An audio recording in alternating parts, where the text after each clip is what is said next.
Ассалаумағалейкум, құрметті Казислам порталының оқырмандары. 2002 жылдан бері еліміздің бірқатар жоғары оқу орындарында дінтану пәні оқытылып келеді. Сол жылдардан бері елімізде көптеген осы саланың мамандары дайындалып шықты. Бүгінде дінтану мамандығы қандай деңгейде, қалай оқытылып жатыр? Осы және өзге де сұрақтардың жауабын білу мақсатында біз бүгін Лев Николаевич Гумилев атындағы Еуразия ұлттық университеті дінтану кафедрасының меңгерушісі Мұрат Смағұловпен сұхбаттасамыз. Ассалаумағалейкум, Мұрат мырза. Алейкум. Дінтану кафедрасында қанша студент білім алып жатыр? Бұл кафедра дербес жеке бір кафедра ретінде 2012 жылдың 26 желтоқсанында бұйрықпен жеке кафедра ретінде құрылған. Содан бері қызмет атқарып келе жатыр. Бүгінгі күні осы Еуразия ұлттық университетінің әлеуметтік ғылымдар факультетіндегі кафедрамыз баллон жүйесі бойынша 3 деңгейде білім береді. Ол демек бакалавр, магистратура және PhD докторантура. Биыл осы бакалаврға 10 талапкер түсті, 10 студентіміз қабылданды, магистратураға 11 және докторантураға 2 орын бөлініп, докторанттарымызды қабылданды. Бүгінгі күні осындай бірінші курстарымыз бар. Дінтанушы деген ол эксперт. Бірінші орында эксперт, яғни бүкіл діндерден сарапшы, бүкіл діндерден хабары бар. Кем ауқымды, тек қана бір дінді ғана алып, зерттеп тереңдейтін адам емес, кеңінен қарастырады. Ол дәстүрлі діндер болсын, дәстүрлі емес ағымдар болсын, әртүрлі деструктивті бағытта ағымдар болсын, солар туралы зерттеп, ғылыми тұрғыдан ізденіп, оқып шығатын маман болады.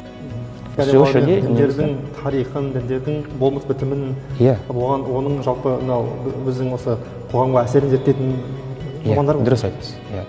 Кең ауқымды сарапшы маман болады. Жастарымыздың арасында басқа елде оқуға деген бір құмарлық бар, құштарлық бар. Діни білімді өзіміздің елде алғанды дұрыс деп есептейміз, ал енді басқа елде оқудың қандай бір қаупі бар? Қауіптер әртүрлі деңгейде. Ол жағынан біздің мемлекет тарапынан да бірнеше қадамдар жасалған.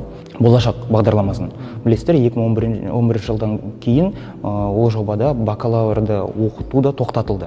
Тек қана магистратура мен докторантура және докторантурадан кейінгі деңгей оқытылатын болды. Яғни соған арнайы тапсырыс беріліп, гранттар бөлінеді. Жасөспірімдер, көбінесе мектеп бітіріп келгендер, бакалавр тапсыратындар өзге елдің бір мәдениеттерін, құндылықтарын, ұстанымдарын білмегеннен кейін басқа орта, тіл, ол да бір кедергі ретінде шығады. Сол себепті мемлекет тарапынан бұл бағыт тоқтатылған.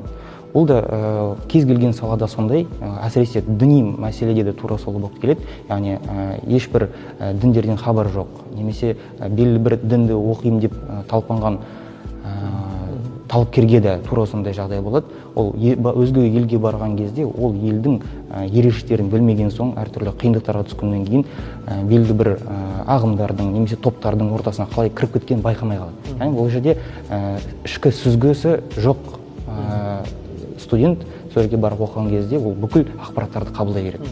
Бүкіл нәрсені ақиқат ретінде көреді.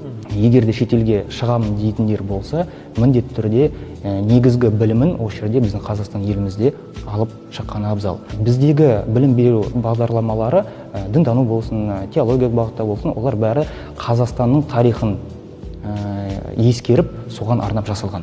Яғни бүгінгі біздің әрбір ерекшеліктерімізді қоғамның, ұлттың, басқа да мемлекеттің саясатының ерекшеліктерін бәрін ескеріп, соған арнап, қажетті мамандарды ертең осы мамандық қай жағынан қажет болады, қай жаққа көбірек басымдық беру керек деген бәрін ескере отырып жасалған білім беру бағдарламалары. Шетелде Қазақстанның ерекшеліктерін ескеріп, соған арнап дайындаған бағдарлама бар деп ойламаймын. Сол себепті біз де көп жағдайларда бакалаврдан кейін, яғни негізгі білімді алып, жалпылама дін туралы түсініктері бар адамдар тапсыруға насихат айтамыз. Шетелге шығудың өзінде ешбір қажеттілігі жоқ. Бүгінгі күні біздегі әрбір өңірде ашылған білім беру орталықтары, білім беру университеттері бүкіл бәрі осы 3 деңгей бәрін қамтып отыр. Бакалаврдан бастап магистратура, докторантура толық бәрін қамтып отыр. Яғни шетелге шығудың да ешбір қажеттілігі болмай қалды. Бүкіл ілімді қай салада болсын, ол жаңағыдай теологиялық бағыт болсын, немесе дінтаналық бағыт болсын, әрқайсында өзіндік терең ілімді алып шығуға мүмкіндіктер бар. Бүгін арнайы уақыт тауып бізге сұхбат бергеніңіз үшін сізге зор алғыс. Жұмыстарыңызға табыс тілейміз. Рахмет. Рахмет, аман сау болыңыздар.